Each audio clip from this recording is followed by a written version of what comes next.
Media మిత్రులందరికీ నమస్కారం. ఈరోజు యువతరాన్ని దారి మళ్లించి చెడు మార్గాల్లో నడిపిస్తున్న దురలవాట్లలో మాదక ద్రవ్యాల వినియోగం అనేది ఒక ప్రమాదకరమైన పరిణితిగా మనము భావించవచ్చు. ఎందుకంటే ప్రపంచవ్యాప్తంగా సంవత్సరానికి 5.6% ప్రజలు ఈ యొక్క మాదక ద్రవ్యాలను వాడుతున్నారు. మరి మన భారతదేశంలో చూసుకుంటే ఆల్మోస్ట్ 190 మిలియన్లు ప్రజలు ఈ యొక్క మాదక ద్రవ్యాలను వాడుతున్నారు. మరి దీనివల్ల విద్యార్థులు చదువులు వదిలి వాళ్ళ సర్వస్వం కోల్పోయి సమాజంలో ఒక నిర్భాగ్యులుగా మారుతున్నారు.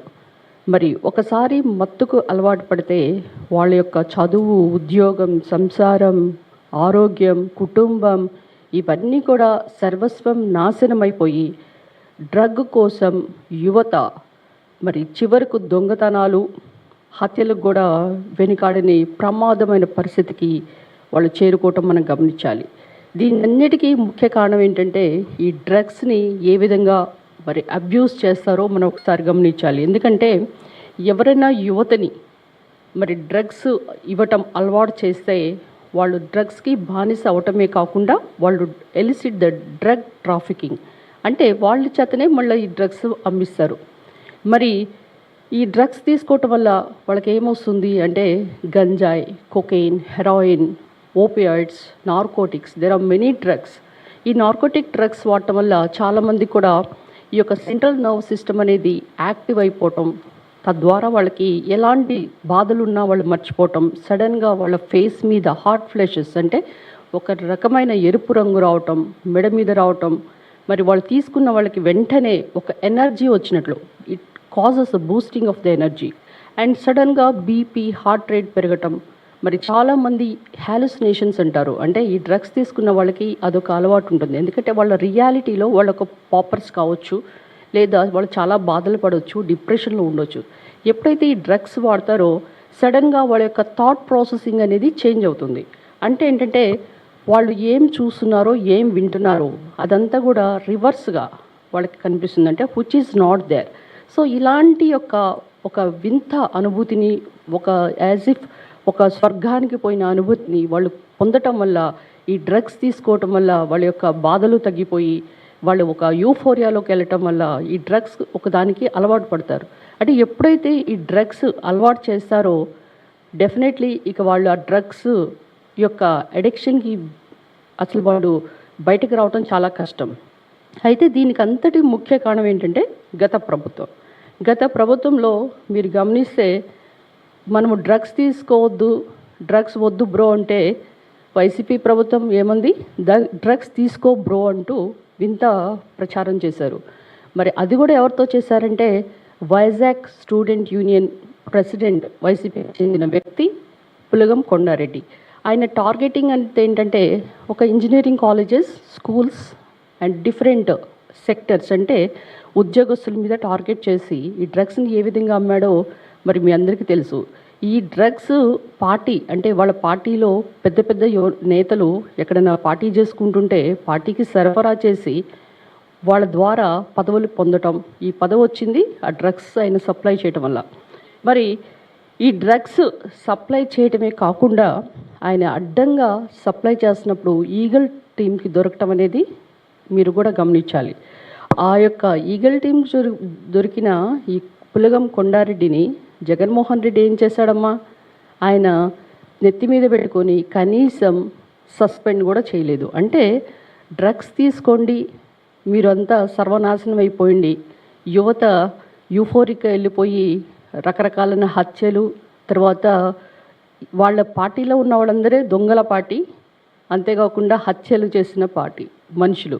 అలాంటి వాళ్ళని ఇంకా ఎంకరేజ్ చేస్తూ ఇక రపా అనుకుంటూ ఏ విధంగా వాళ్ళు వింత పోకడలు పోతున్నారో మీ అందరికీ తెలుసు.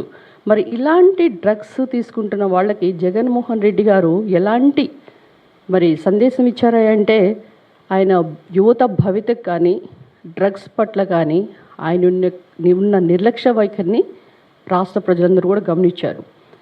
గత 5 సంవత్సరాలు అంటే అన్నపూర్ణ ఆంధ్రప్రదేశ్గా ఉన్న ఆంధ్రప్రదేశ్ని గంజాయి ఆంధ్రప్రదేశ్గా మార్చి మరి కాలేజెస్, స్కూల్స్, కనీసం బడ్డీ కొట్లను కూడా వదలకుండా డ్రగ్స్ సరఫరా ఇబ్బడి ముబ్బడిగా చేసి ఏరులై పారించారు.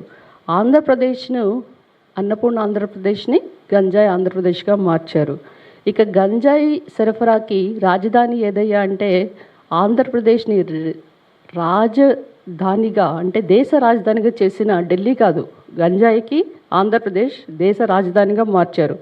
ఇక ఈ డ్రగ్స్ ఎలా సరఫరా చేశారంటే ఈ యొక్క బడ్డీ కొట్టుల్లో, కాలేజీలోనే కాకుండా ఆన్లైన్ కూడా సరఫరా చేసి వాళ్ళు పంపించింది ఎక్కడికి, విదేశాలకు కూడా సరఫరా చేశారు. ఈ విధంగా డ్రగ్స్ని వాళ్ళు ఏరులై పారించిన సందర్భంగా ఇప్పుడు మనం ఈ డ్రగ్స్ మీద కూటమి ప్రభుత్వం యుద్ధం చేయాల్సి వస్తుంది.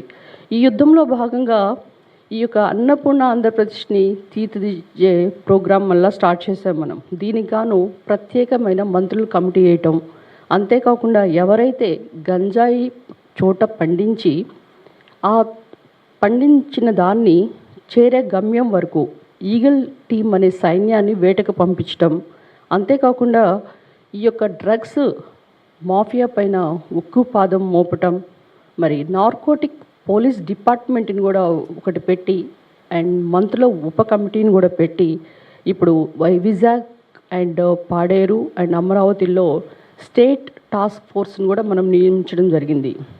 ఇక రాష్ట్రంలో ప్రత్యేక ఈగిల్ కమిటీ 26 జిల్లాల్లో ఉంటే 5 సిటీల్లో స్పెషల్ కోర్ట్స్ ఉన్నాయి.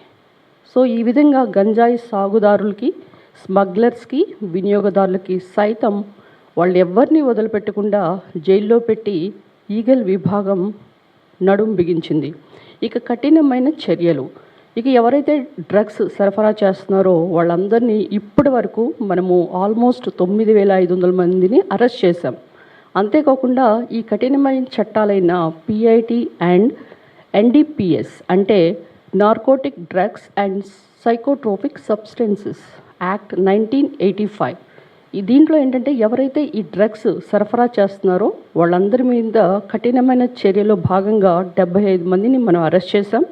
అంతేకాకుండా 17 మంది ఎవరైతే ఈ డ్రగ్స్ సప్లై చేశారో వాళ్ళ యొక్క ఆర్థిక లావాదేవీల్ని మనం గమనించి వాళ్ళ యొక్క ఆస్తుల్ని అంటే 10.5 కోట్లు మనం సీజ్ చేయడం కూడా జరిగింది.